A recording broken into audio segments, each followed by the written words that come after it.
Okay, so this isn't a traditional video, but I thought it would be pretty cool because today is the day I open up the press. It's been a few days since I've opened it. So yeah, this is the press. I made a video back in October, I think, about the press, and it's just a bunch of books that I have put together and canvas. So we got our other sample boxes here, just for general samples. Like this one has some flowers from trees and pines. We got a zinnia from the hydroponic system, some fungi, and here's our plant press book right now. All of this has come from that press. We got, well, up to there, but there's some cool things. Flowers from the hydroponic system, really good presses from the press. Zinnias, flowers from the plant sale, Japanese maple, just a bunch of cool stuff in general. I'm running out of space in it.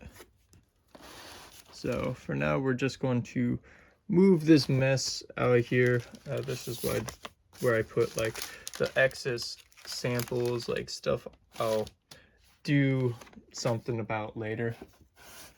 And here's more of our samples. We got bark samples, we got bud samples, root samples, and here are the leaf samples for the most part. And we got cones and other big seeds of all types. And then we're actually down to actual samples. Usually it's just me flipping through these discarded books because I have plenty of these discarded books. In fact, both of these shelves right here are all just discarded books that are just piling up upon each other with cardboard there. But okay, let's get that out of the way. I kind of hide it sometimes or quickly put stuff in here. So no, there's one right there. And this right here is a tulip poplar, also known as a just tulip tree. But this was a nice sample I took, and if you feel it, and it feels like it's dry, especially along the mid rim, which holds some of the most moisture there, it's dry, so that's a good sample. And then I probably put some in some of these books, so I just flip through real quick. Old sketch pad, and the rest of these, all these papers here, all these papers are just schoolwork. I mean, you can just use these papers, all these excess papers, magazines, and that will work as a press book.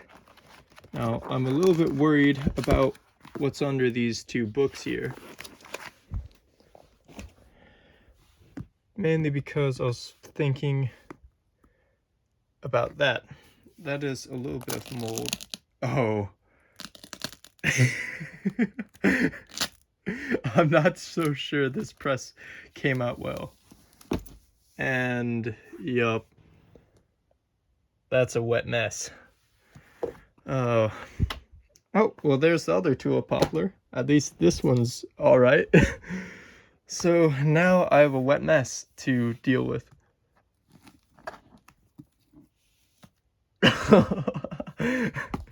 You can't win them all. So it seems that moisture built up there. For pressing, you have to have the right amount of moisture, right amount of pressure, and the right amount of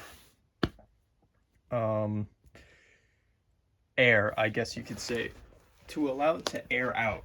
So now we are going to get our trusty little bag of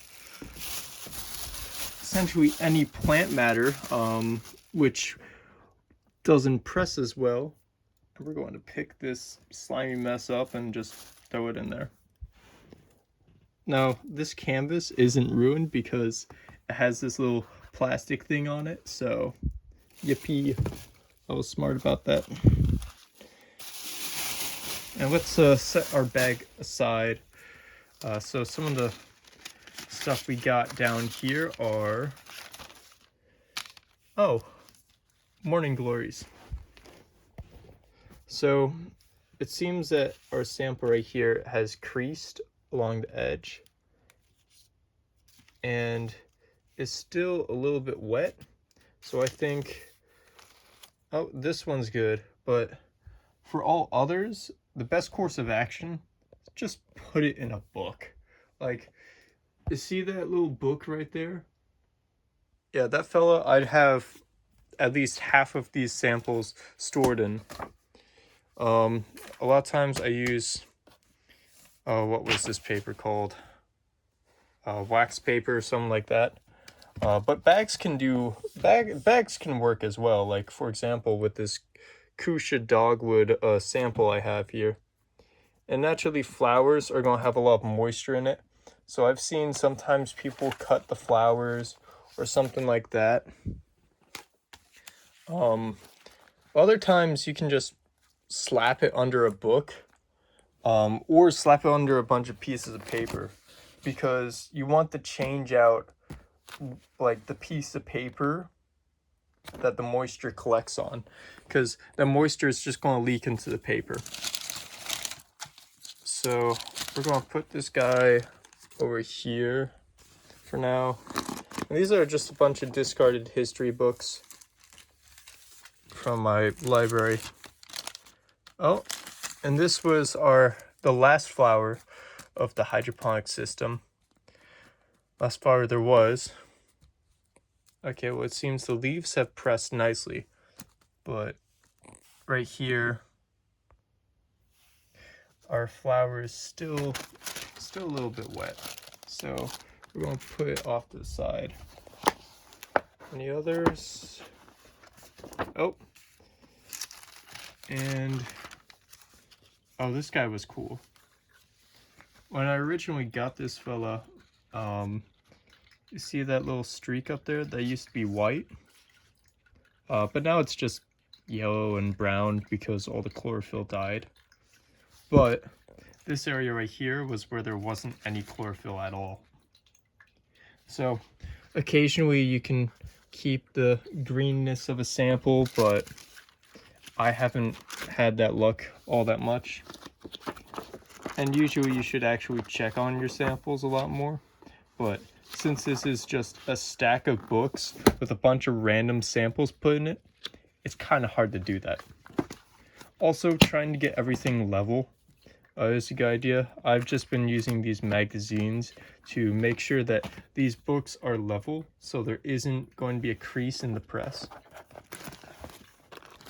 Alright, and here we are. Now this is the stuff I was hoping for. These are flowers from the plant sale and flowers from the hydroponic system. So this one, of course, we got a nice zinnia press, and it's all ready to be quote unquote harvested from the press. But yeah, that's completely dry. This is a cosmic cherry. You might have seen it in other episodes or videos. And that's all right.